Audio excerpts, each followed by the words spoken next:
Our episodes deal with serious and often distressing incidents. If you feel at any time you need support, please contact your local crisis centre. For suggested phone numbers for confidential support and for a more detailed list of content warnings, please see the show notes for this episode on your app or on our website.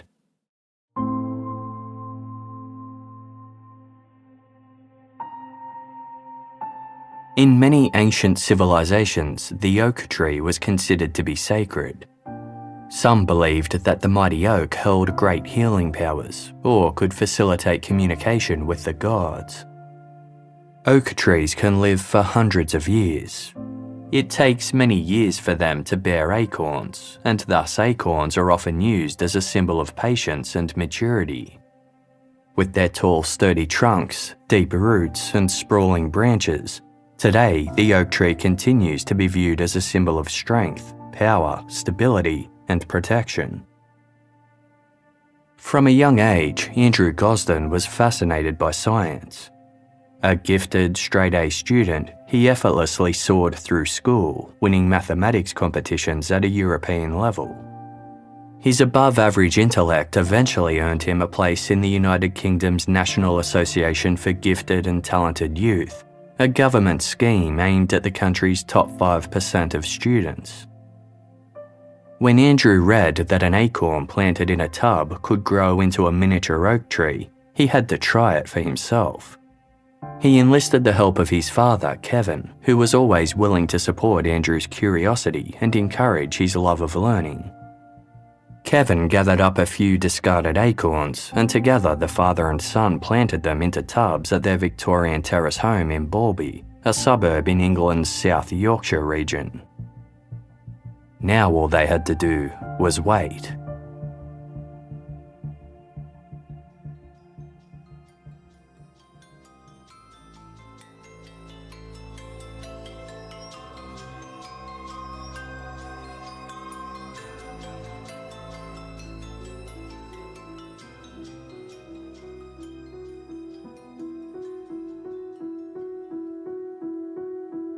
On the evening of Friday, September 14, 2007, Kevin Gosden and his wife Glenys both returned home from work to find a typical scene.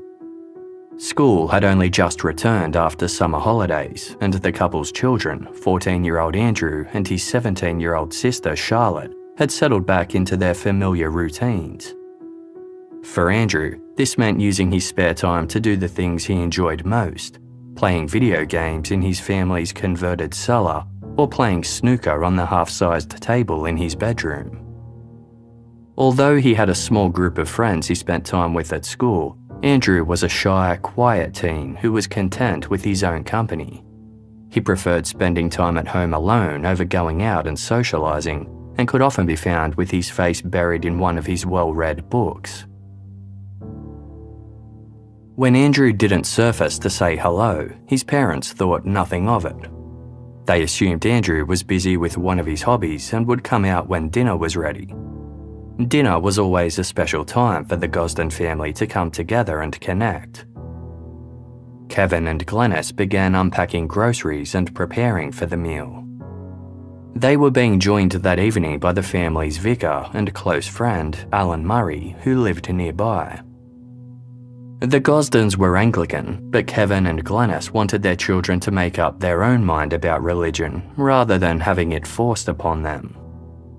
Because of this, they never baptised their children and took no issue when Charlotte and Andrew both made the decision to stop attending church. By 6 p.m, dinner was ready.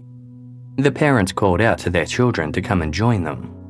Charlotte quickly emerged from her room, but there wasn't a peep from Andrew. Kevin went to check Andrew's room. As part of the teen's post-school routine, he always hung his school blazer and a tie on the back of his bedroom chair before putting his trousers and shirt in the washing machine.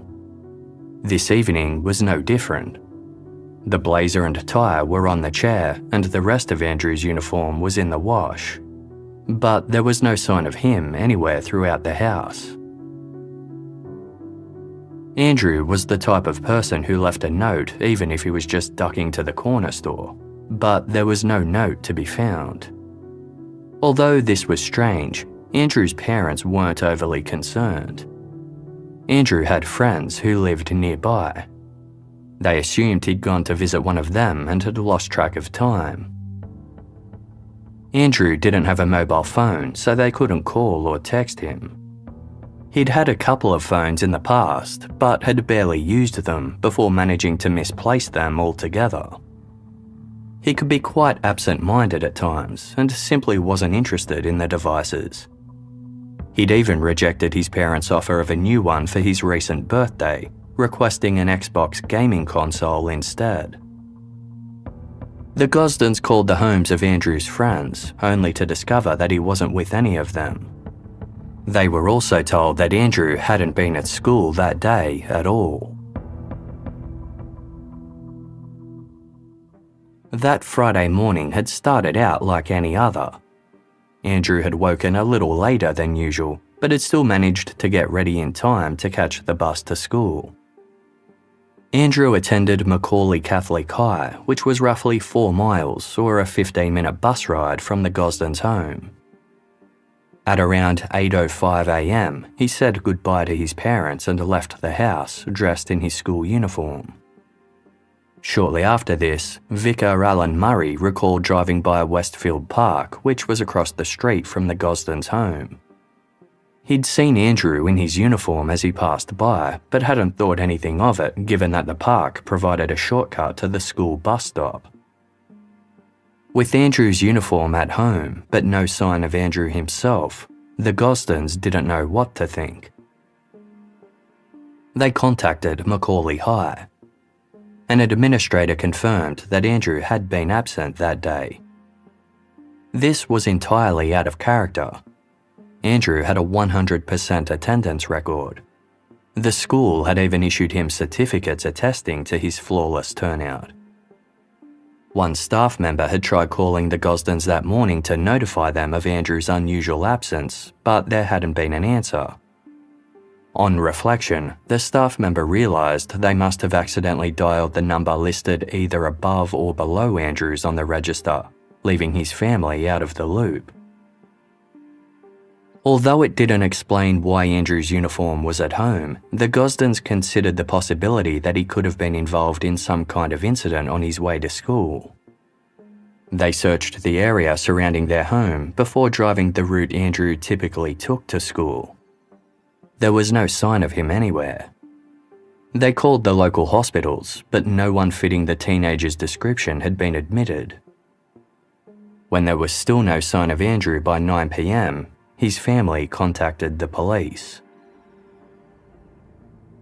The Gosdens were absolutely certain that Andrew hadn't run away. They described him as a reliable, gentle and caring young man who would never do anything to intentionally cause them to worry. According to the Gosdens, their home life was happy and harmonious. Both Kevin and Glenys worked as speech therapists. Their incomes afforded them a modest yet comfortable lifestyle, which included family holidays abroad to such places as Egypt and Tunisia. As far as the Gosdens knew, Andrew had no mental health issues, didn't experience bullying, and had no other problems he might want to escape from. Nothing in his recent behaviour had been out of the ordinary. If anything, he had been slightly quieter and even less social than usual, but this wasn't exactly cause for concern. Andrew was the type of person who didn't speak unless he felt he had something worthwhile to say. Kevin had recently asked his son how the new school year was going. Andrew gave no indication that anything was amiss. If he didn't feel comfortable speaking to his parents for whatever reason, they were sure he would confide in his sister, Charlotte. The Gosden siblings had a close bond. Both were highly intelligent and were on track to be accepted into England's most prestigious universities. The pair also shared a similar taste in music, favouring heavy metal, rock and post-hardcore bands, including Slipknot, Funeral for a Friend, Muse, Evanescence and Dragon Force. The evening before Andrew went missing had been unremarkable. Andrew and Kevin had done a puzzle together before the whole family ate dinner together. The father and son then washed the dishes. Afterwards, Andrew watched some light-hearted television with his mother. He'd been his normal self upon going to bed, although he had seemed slightly irritable upon waking the next morning. While this was out of character, it wasn't cause for alarm. He was a teenage boy after all. As Kevin Gosden told the Daily Mail, if Andrew was unhappy or suffering a mental illness, he did an amazing job of hiding it.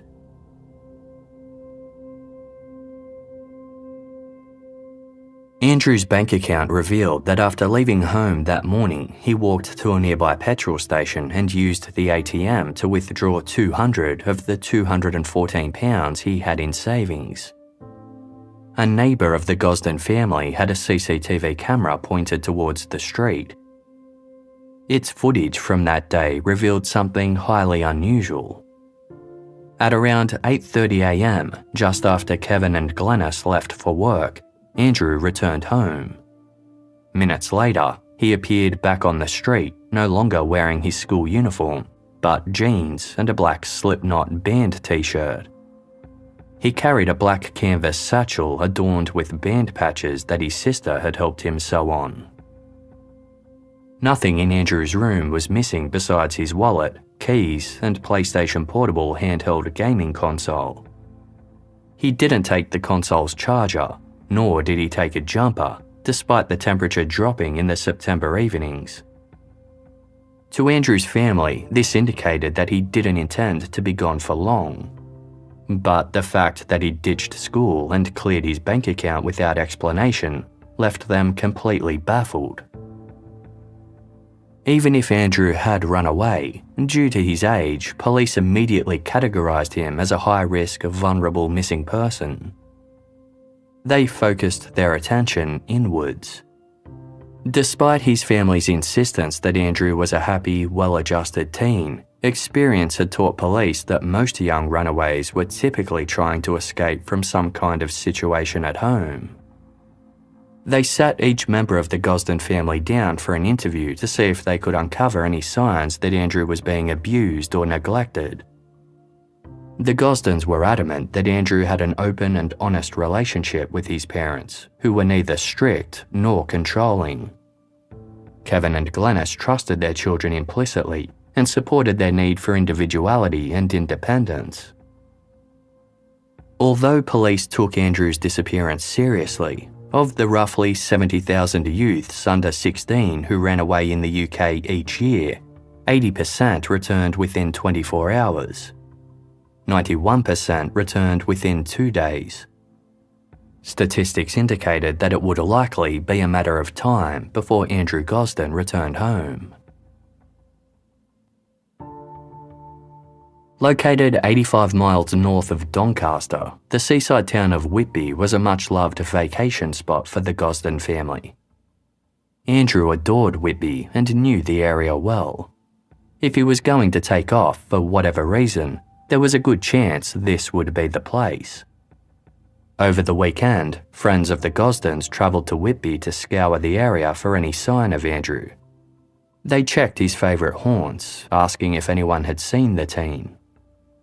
Andrew was roughly 5'3" and of slim build, with medium-length light brown hair that swept across his brown eyes. Most notably, he wore strong prescription glasses, was deaf in his left ear, and had a double ridge on his upper right ear, unique traits that made him easily identifiable. The weekend passed with no sightings of Andrew in either Doncaster or Whitby. Nor did he make contact with his family. The Gosdens wondered whether Andrew could have gone to London. Although the capital city was 170 miles away, it could be reached by train in just under 2 hours. While the bustling city could be seen as an intimidating place for a lone, shy teen from the suburbs, Andrew wasn't completely new to the area. His family had friends and relatives who lived in London, including Andrew's grandparents. Over the years, the Gosdens had travelled to London numerous times. Andrew knew the city well, and his family thought he would feel comfortable navigating his way around alone. Although it would be entirely out of character, they wondered whether Andrew could have made the spontaneous decision to spend the Friday in the city. He'd recently mentioned having an interest in seeing the Tutankhamun exhibition at the British Museum. Perhaps ditching school was an act of teenage rebellion, and he'd then found himself in some kind of trouble. Inquiries were made with the local train station.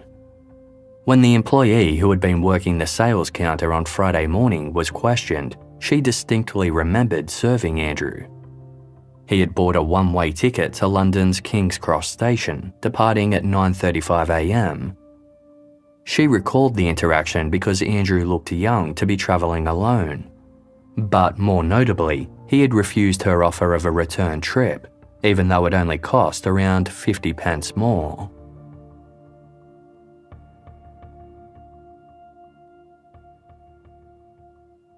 Multiple passengers saw Andrew on the train to London that morning. There had been nothing unusual about his behaviour. He had kept his head down for the entire journey, absorbed in his PlayStation Portable. One passenger recalled seeing Andrew disembark at King's Cross Station, but no one could attest to where he went from there. The task of scanning through CCTV taken from King's Cross Station on September 14 was given to the British Transport Police. The train from Doncaster had arrived at 11:20 a.m, but finding Andrew Gosden in the crowd would be no easy feat. King's Cross is one of the busiest railway stations in the United Kingdom, with approximately 300,000 passengers passing through each day.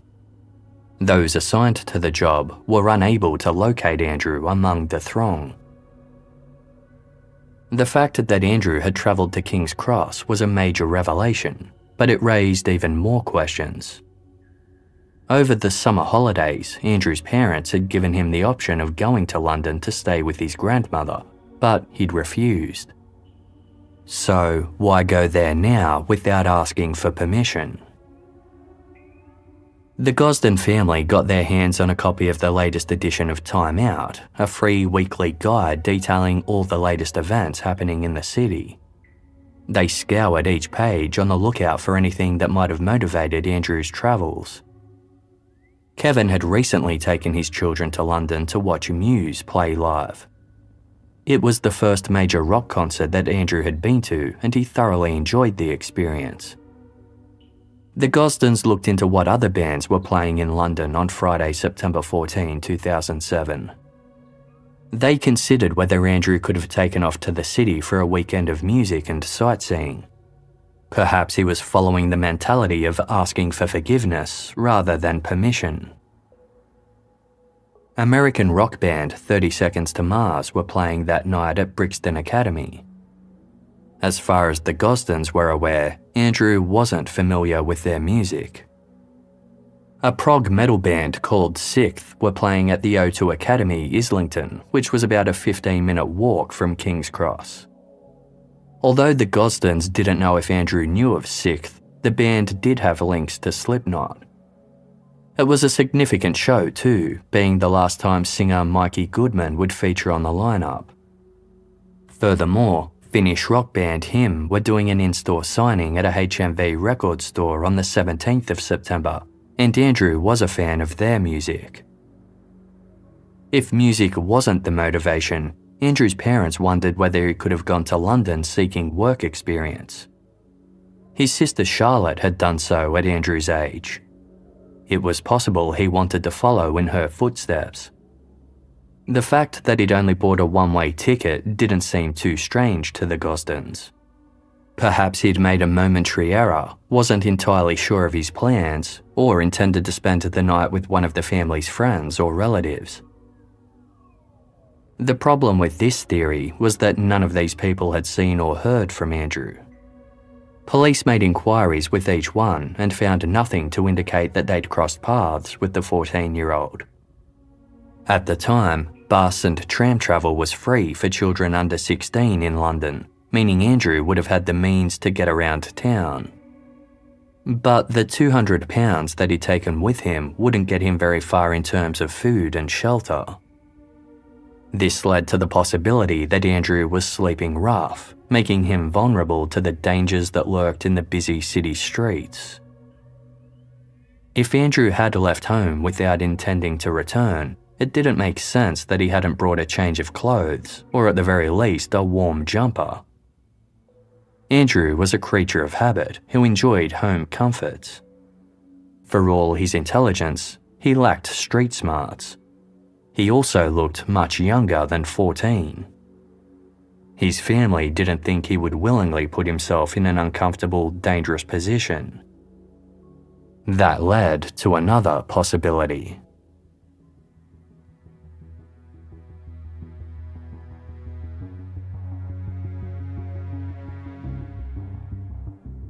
Did Andrew Gosden meet someone in London? Given that he spent most of his spare time at home, this left him with very little opportunities to cross paths with someone outside of school.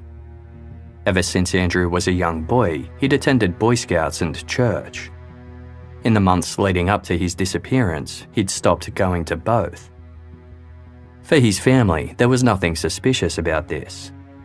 Andrew had cited boredom as the reason for leaving Scouts, and his parents thought he was likely just following in Charlotte's footsteps by stopping church. Inquiries were made with members of both organisations. No evidence emerged to indicate that Andrew stopped going for any other reasons. The previous summer of 2006, Andrew had attended summer school as part of the Gifted and Talented Youth program. It was a residential program that required him to spend 2 weeks away from home.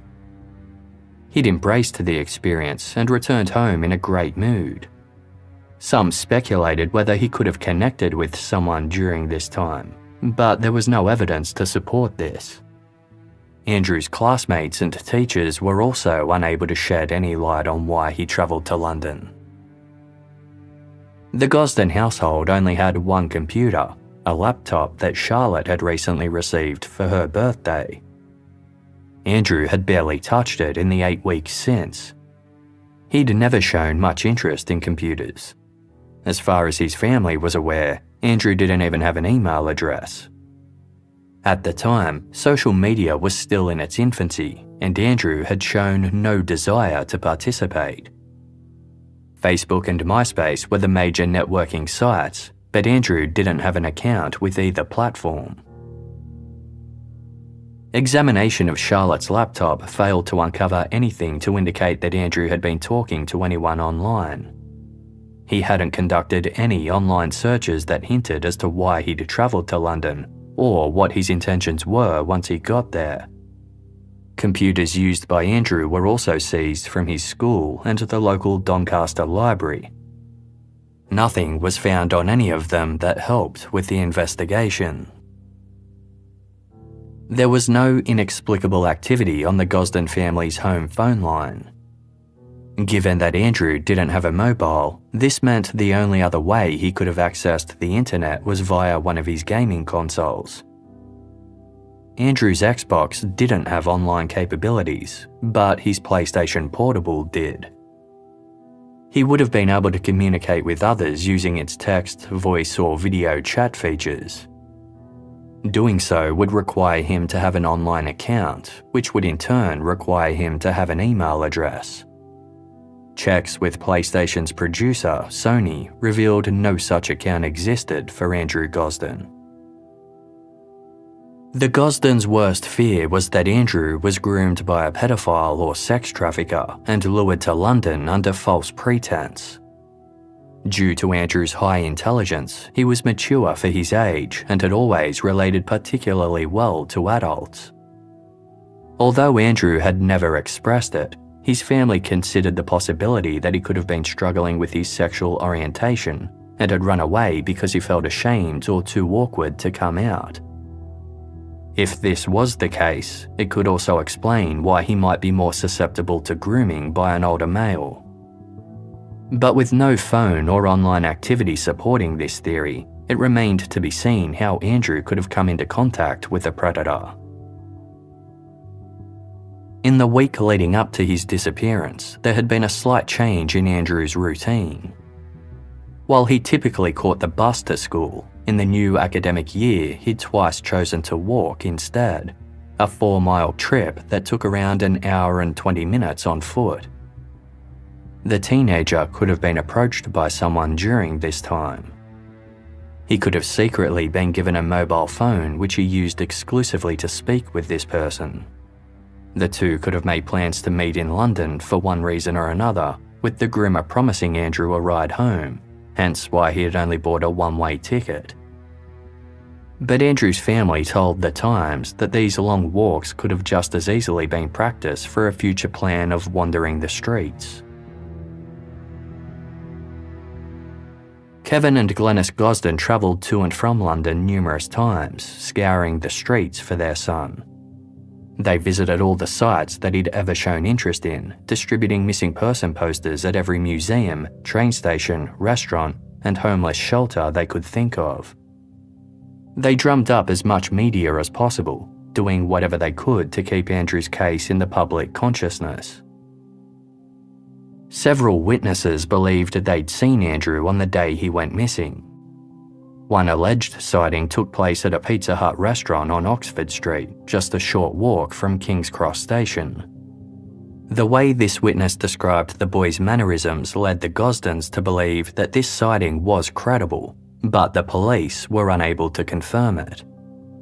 Another witness reported seeing someone matching Andrew's description sleeping rough near London's South Bank district. Another believed they'd seen Andrew at a South Bank park near the London Assembly building. The Gosdens followed up every lead, visiting these locations for themselves to question locals and look for their son, but not a single clue as to Andrew's whereabouts emerged. As days passed with no breakthroughs, officers from South Yorkshire Police were sent to London to review the CCTV footage taken from King's Cross Station. They scanned through hundreds of hours of recordings before something finally caught their attention. At 11:24 a.m, 4 minutes after the train from Doncaster arrived at King's Cross Station, the unmistakable sight of Andrew Gosden in his black Slipknot t-shirt emerged from the crowd. The teenager unremarkably exited through the station's main entrance, alone, before disappearing from view. By the time police uncovered this sighting, Andrew had been missing for 27 days. It was a bittersweet discovery for the Gosden family. They were frustrated by what they perceived to be a, quote, slow, chaotic and disorganised police response. King's Cross essentially acts as an interchange station. A plethora of other tube stations and bus stops are located there, including an international station with links to other parts of Europe. The existing CCTV footage only confirmed that Andrew disembarked the train in London. It gave no indication as to his movements from there. Andrew hadn't taken his passport with him, making it unlikely that he travelled onwards to another country. But it was entirely possible that he could have gotten off one train and straight on to another. London is considered to be one of the most heavily surveilled cities in the world. According to some sources, the average person living in London can be caught on CCTV up to 300 times per day. But to the dismay of the Gosden family, police hadn't requested to check the footage from any other cameras. By the time requests were made to view CCTV footage owned by local authorities, no such footage existed. As was protocol, recordings were only kept for a certain number of days before the tapes were wiped clean.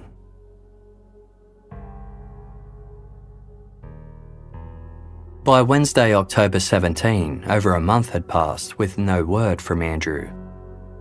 As reported on the BBC television programme Missing Live, a woman named Philippa was standing on a busy street in London's Covent Garden district when she noticed a passerby who bore similarities to Andrew Gosden.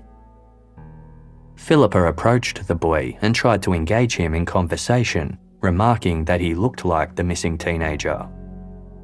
The boy denied being Andrew Gosden, but Philippa's curiosity was piqued. She followed the boy until losing sight of him near a cafe called the Poetry Place.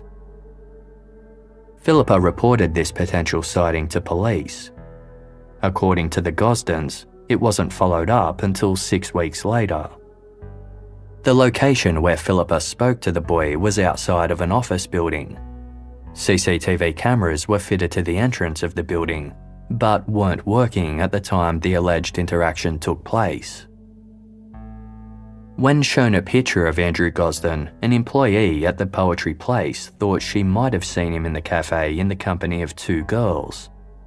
Although she acknowledged it could have just been someone who looked similar, as many teenage boys in the area had a similar, trendy haircut. Whether Philippa's sighting was legitimate or not couldn't be ascertained. Reported sightings of Andrew continued to come in, some from as far as South Wales.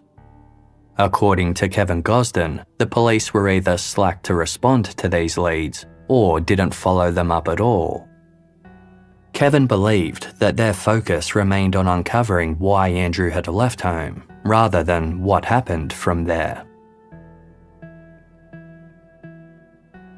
As Christmas approached, the police asked to question Kevin Gosden under caution. For Kevin, this was the last straw. He was convinced that the reason police weren't making a greater effort to find his son was because they were wasting their time and resources on investigating him as the prime suspect in Andrew's disappearance. A thought gnawed away at Kevin. What if he removed himself from the picture, forcing the police to focus on the search for his son instead? One day in the lead up to Christmas, Vicar Alan Murray went to the Gosdens' house with some food, eager to help in any way he could. As Alan approached the door, he heard a crashing noise coming from inside. He let himself in using a spare key. There, Alan found Kevin Gosden hanging from the upstairs balustrade. He managed to cut Kevin down and rush him to hospital, where it took 7 hours before he regained consciousness. Kevin spent the next few months receiving treatment in a mental health facility, telling the Yorkshire Post, "I cannot begin to describe the depths of misery that this involved. No amount of therapy helped because the situation was unresolvable." Strained but undeterred, the Gosdens continued doing all they could to keep Andrew's case in the spotlight, appearing on numerous television and radio shows and speaking to any reporter willing to listen. Kevin became the family's spokesperson, establishing a website dedicated to the case titled Help Us Find Andrew, where he shared news along with photos of Andrew's happy childhood and blog posts about the impact of him being missing. Police ultimately found no evidence to indicate that the Gosdens were anything other than the close-knit, loving and supportive family that they described themselves to be. A friend of Andrew's who had known the Gosden family for 10 years told the Daily Mail, "People wonder if something was happening at home, but I know for a fact that's not true. They're one of the nicest families I know." This made Andrew Gosden's disappearance all the more baffling. According to his teachers, Andrew had been a shoo-in for Cambridge University. But despite his intelligence, he'd never been particularly enthusiastic about his studies. The way Kevin saw it, Andrew viewed school as a necessity to ensure he had choices in the future. Maybe he'd gotten bored or frustrated with the conventional path set out for him and had run away to start a new life. One of Andrew's favourite television shows was The Rise and Fall of Reginald Perrin. The British sitcom was about a man who faked his own death to escape the daily grind. Prior to his disappearance, Andrew had also been reading the work of famous philosopher Friedrich Nietzsche. He encouraged people to be free thinkers, find their own values, and stand out among the masses. As his mother told The Telegraph, maybe Andrew wanted to step off the treadmill. But the theory that Andrew had run away to start a new life didn't quite fit. Those close to Andrew knew him to be nothing but sweet and thoughtful. They didn't think he was capable of putting his family through such immense suffering. 4 months before Andrew vanished, 3-year-old Madeleine McCann went missing from her family's holiday villa in Portugal. The story had dominated the news in the UK. Kevin and Andrew had spoken about how awful it was. If Andrew wanted to disappear for good, those close to him felt sure that he'd have left a note or made some kind of contact by now. On top of the fact that he didn't bring more personal belongings with him was the fact that he hadn't brought more money. Although Andrew had essentially cleared out his bank account, he'd left almost £100 in birthday money untouched in his bedroom. The family also kept a box full of emergency cash for bus fares and the like, but Andrew hadn't taken any of it.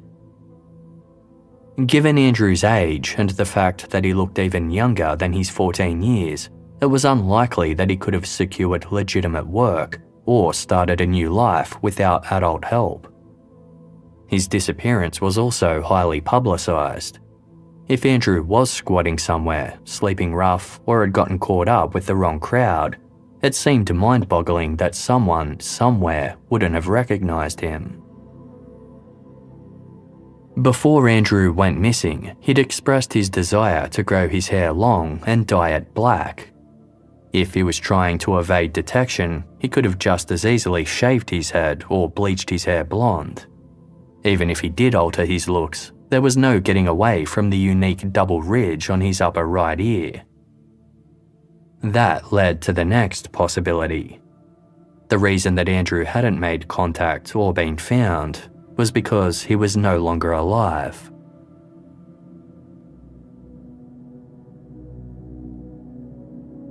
If Andrew was indeed being groomed, he might have been kidnapped upon his arrival to London. It could have been part of a carefully orchestrated plan involving one or multiple perpetrators, which ultimately ended in Andrew being held captive or killed. But if Andrew had fallen victim to foul play, it wasn't necessarily a premeditated attack. It was just as possible that Andrew had travelled to London of his own accord, simply to have an adventure. He could have had every intention of returning home without his family finding out, before crossing paths with the wrong person. Andrew's age and the fact that he was travelling alone would have made him particularly vulnerable to opportunistic criminals. He could have been the victim of a robbery gone wrong, or placed his trust in a stranger who ultimately caused him harm. Alternatively, his death could have been the result of an accident. If Andrew hadn't voluntarily run away, fallen victim to foul play, or been involved in an accident, it left just one other possibility. Andrew had never shown any signs of depression or self-harm. Regardless, the possibility that he could have taken his own life was considered. Andrew had always been a deep thinker. While it seemed unthinkable to his family, it was possible that Andrew had an inner world that he'd never revealed to anyone else. Perhaps he'd gone to London to spend one final day enjoying some of his favourite sights before ending things for good, saving his family the trauma of discovering his body. This could explain why he only bought a one-way ticket and hadn't bothered to bring a jacket or the charger for his PlayStation Portable. Yet, it didn't explain why he'd taken his keys, or why he hadn't left a note for his family, whom he knew would be worried sick. Most significantly, it didn't explain the absence of a body. The Gosden family remained insistent that Andrew hadn't been bullied. His sister Charlotte attended the same school and was an active member of an anti-bullying program. It was an issue often discussed at the family dinner table, and Andrew had never mentioned any problems. This was supported by one of Andrew's teachers, who told The Times, "Andrew is deep and mature beyond his years. He's quite happy and self-contained in his own company, but he's not a loner. He always had a little posse of friends with him." Likewise, the school principal said, "Andrew is a very likeable, self-effacing boy. No one's got a bad word to say about him. This is not the sort of school where you can get lost in the system. If there had been any bullying going on, we'd have known about it." In the wake of Andrew's disappearance, a post appeared on an online forum hosted by British music magazine Kerrang. According to a user who identified themselves only as Bex, she attended the same school as Andrew and the two were in all of the same classes. Bex wrote, "Andrew did get singled out a lot and only had a couple of friends.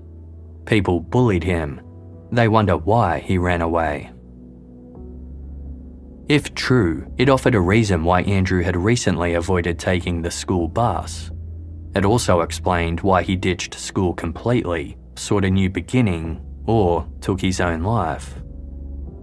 But as the weeks turned into months, none of the belongings Andrew left home with on September 14 surfaced. If Andrew had gone to London or beyond to end his own life, chances were that at least something would show up to prove this theory. The same went for the possibility that Andrew had innocently travelled to London to play hooky for the day and been involved in a fatal accident. Most accidents would attract attention, yet no one had witnessed a thing. The River Thames runs through central London. Even if Andrew had intentionally jumped or accidentally fallen in, someone would have noticed or a body would have surfaced. Every potential outcome just raised even more questions.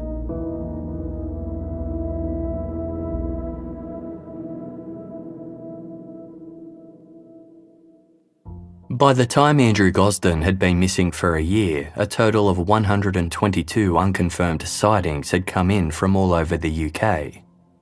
A church service was held in London to mark the anniversary, with Kevin and Glenys Gosden penning an open letter to their son that read, "We have all missed you so much since the day you left.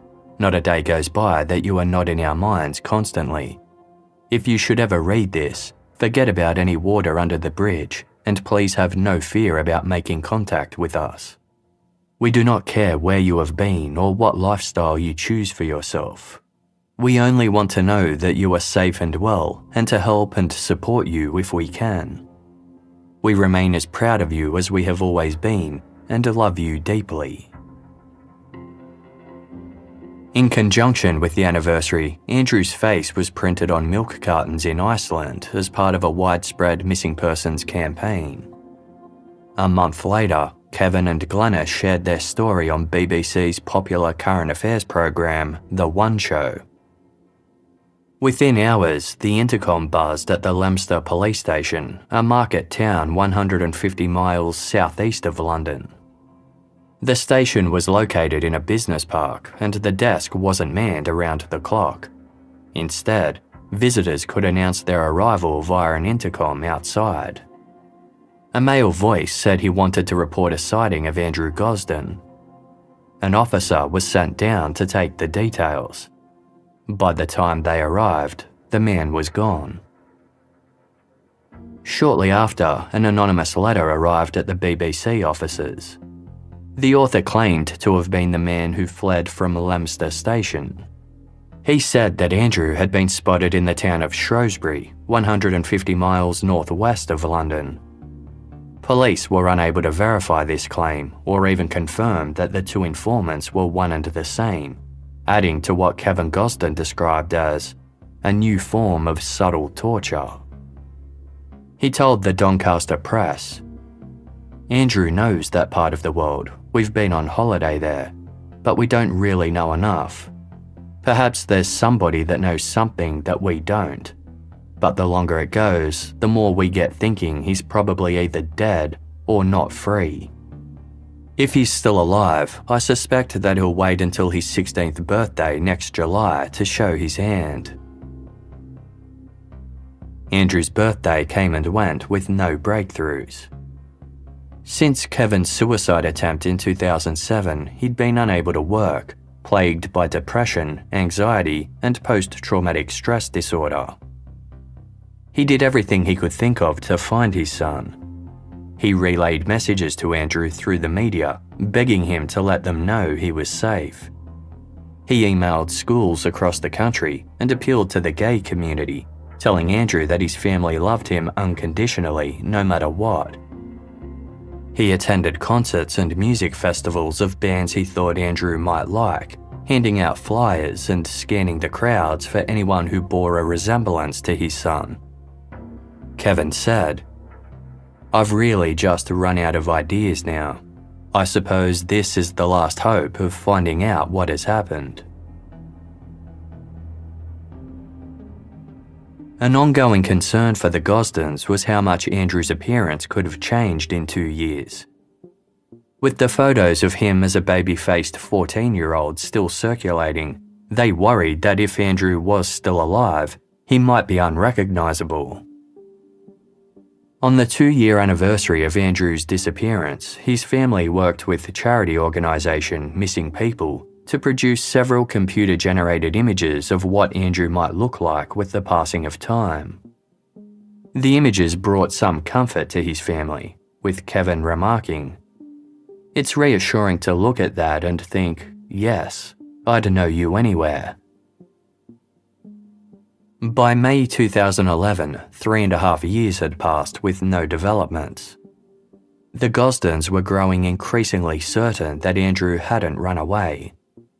Kevin told the BBC, "We just find it impossible to conceive that he would allow us to go through all this for so long without even some kind of message to let us know he's okay." Instead, the absence of confirmed sightings led the family to believe that Andrew must be dead. With the help of a friend, the Gosdens approached a private firm that specialised in advanced sonar technology typically used to locate drowning victims at sea. They arranged for a roughly 7-mile portion of the River Thames to be searched from Woolwich Barrier to Tower Bridge in central London. The sonar revealed a sunken boat, an upturned car, and finally, a body. It wasn't Andrew. The results sparked mixed feelings for the Gosdens. Kevin remarked that it was slightly positive because it raised a statistical possibility that Andrew was alive and well somewhere, but, quote, "It still leaves us in this horrible, ongoing, never-ending limbo of just thinking, why did you go?" September 2017 marked 10 years since Andrew Gosden's disappearance. Police launched a fresh appeal for information, circulating Andrew's DNA, fingerprints, and dental and medical records to authorities and healthcare professionals. Given that Andrew relied on strong prescription glasses, if he was still alive, many believed he would have at the very least sought optical care at some point, perhaps making the switch to contact lenses to further alter his appearance. A police spokesperson urged doctors, dentists, or hospital staff who might have treated a 24-year-old man with no records from the previous 10 years to come forward. The call-out was extended to any members of the general public who might currently know Andrew Gosden but be unaware of his true identity. Appealing to Andrew directly, the police spokesperson added, "Please contact us, completely confidentially, and let us know you are safe and well, and we can reassure your family you have come to no harm." Andrew Gosden became the face of Missing People's Find Every Child campaign. His age progression images appeared everywhere from doctors' offices and hospitals to bus stations, garbage trucks, and shopping centres. The Gosdens even consulted with a behavioural analyst to try and figure out why Andrew might have gone to London on the day he went missing and whether there were any places they might not have thought to check. At the time, statistics released by the National Crime Agency revealed that 98% of children who go missing in England are found within 1 week. This put Andrew Gosden in the rare 2%. He was one of 3,000 people in the United Kingdom who had been missing for more than 10 years. To mark the decade-long mystery, Kevin Gosden raised money for missing people by holding a 10-hour vow of silence, 1 hour for every year his son had been missing. Around this time, Michael Dixon, not his real name, was chatting online with a young man who went by the username Andy Rue. Andy Rue said he needed help. His partner had just walked out and he needed £200 to pay his rent. Michael noticed that Andy Rue was listed as living in Lincoln, a city in the English Midlands. Michael didn't live nearby, but he offered to transfer Andy Rue some money. Andy Rue declined the offer. He claimed he didn't have a bank account because he'd left home at the age of 14. Michael asked him why, wondering if it was because there had been problems at home. Andy Rue responded, "No, I just felt like it." He then cut the conversation short. Michael Dixon had seen the ongoing publicity about Andrew Gosden's disappearance and began wondering if Andy Rue and Andrew could be one and the same. He reached out to the Gosden family, whose interest was immediately sparked. When Andrew was a kid, his small, bouncy demeanour earned him the family nickname Roo, as in kangaroo. Although it could have been a coincidence, the Gosdens were taking no chances. They notified police about this online interaction and an investigation was launched. Andrew's family met with Michael Dixon and travelled to Lincoln.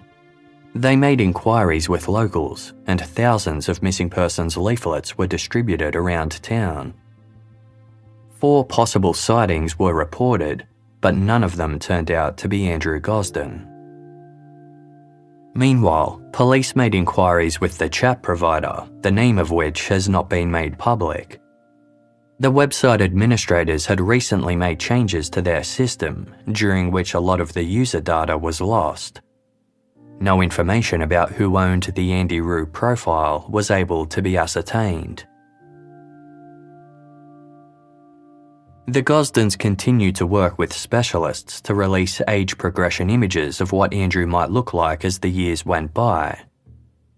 If he was still alive, investigators believed that the best chance of finding him was the distinctive double ridge on his right ear. If photos of Andrew were posted on social media sites like Facebook and Instagram, facial recognition software could pick up this unique detail. The possibility that Andrew could have left home that Friday to attend a concert in London before meeting foul play hadn't been excluded. Since 2015, Metropolitan Police had begun working with a team of so-called super recognisers. These are individuals with innate, above-average skill for spotting faces in a crowd. Police appealed for anyone who had attended any concerts around London on the weekend of September 14, 2007, to come forward with any photos or videos they might have taken, so that the super recognisers could scan them for anyone who looked like Andrew. In early 2020, the Gosdens received word that Andrew's favourite band, Slipknot, was touring the UK. If Andrew was still alive and living of his own free will, his family felt certain he'd attend one of the gigs. Andrew's missing person posters were displayed at the events, including at a meet and greet with the band's guitarist Mick Thompson. No new leads were generated, but the ongoing search efforts continued to catch the attention of the public, who remained gripped by the case 13 years later. Andrew Gosden's disappearance remained a hot topic for online sleuths, each with their own theory as to what had happened. Every possibility had been considered, from Andrew falling victim to a serial killer to him travelling to London to buy the latest PlayStation Portable before an incident occurred. Then, in January 2022, a story appeared in the news that no one saw coming. South Yorkshire Police confirmed that on Wednesday, December 8, 2021, an arrest had been made in relation to the Andrew Gosden case. Two unnamed men, aged 38 and 45, had been taken into custody on suspicion of kidnapping and human trafficking. The older of the two was also arrested for possessing indecent images of children. Police seized a number of electronic devices from the pair, but they said that a comprehensive review of the devices could take up to a year. Both men were therefore released while the inquiries continued. Police refused to disclose any further details, telling the media, "Our priority at this time is supporting Andrew's family while we work through this new line of inquiry. We are in close contact with them, and they ask that their privacy is respected as our investigation continues." Almost 2 years passed before any sort of update. In late September 2023, South Yorkshire Police announced that the two unnamed suspects in the Andrew Gosden case had been eliminated from their investigation. A spokesperson said they were confident the two men played no part, adding, "The investigation remains open and active, and we would urge anyone with information to come forward."